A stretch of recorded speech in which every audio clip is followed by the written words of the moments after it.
I'd like to talk a little bit about blood libel. So I think blood libel is a really important concept, and understanding blood libel really helps to provide context for the current conflict and the way the conflict is being portrayed and the way in which anti-Israel groups are presenting a narrative. So a blood libel is a lie told about the Jewish people to incite violence against them. Originally, the term came from lies that were told about Jewish people killing Christian children and draining them of their blood to bake the ritual Passover bread, which is matzah. And this lie would be spread in communities, and in response to the spreading of the lie, people would be so incensed and would then raid a Jewish village and basically pillage and murder and rape and burn. And this became commonplace. And it was commonplace throughout Europe for centuries. And it also took place across the Middle East, including in the land that is today known as Israel. The experience of blood libel in Jewish history is very, very powerful, and it's a common theme throughout our history. And as we get closer in time toward the Holocaust, the lies that were being told about the Jewish people shifted, right? And so then there were these kind of pseudo-scientific lies that were being told about how the Jews were a separate race and a different race and a not really human, stories about us being shapeshifters and all sorts of things. And that also helped convince people that we should be killed.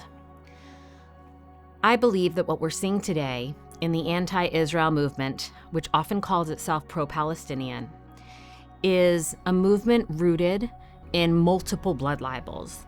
And these blood libels have been evolving over decades with the help of leaders in the Arab world and journalists and academics, including academics in some of our most elite institutions.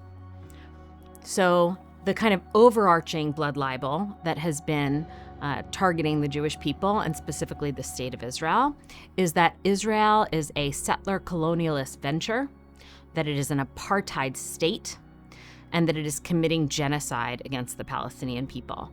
So those are basically three distinct claims, but they're often all put together, and that's kind of the opening sentence of many arguments for why Israel deserves the type of violence it has received since October 7th.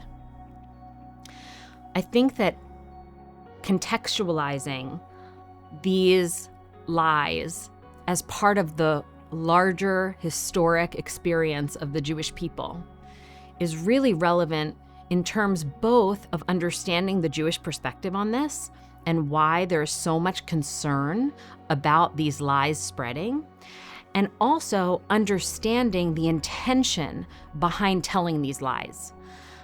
The people who are telling these lies today, the people who have made up these lies and who are really working very hard and have been working hard to get these lies basically accepted as fact and mainstream them, they didn't just come up with this out of thin air. This is also part of a long-term attempt to delegitimize the single Jewish state in the world and turn it into a pariah.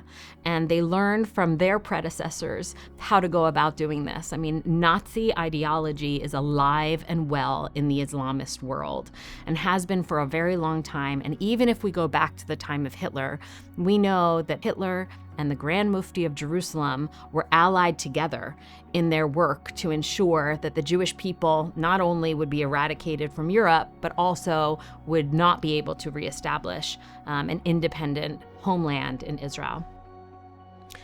So I just want to bring that to attention, that these particular lies or rumors or stories aren't accidental, and they're not unrelated to a larger plan to delegitimize Israel and justify really the worst crimes against Israelis and Jews.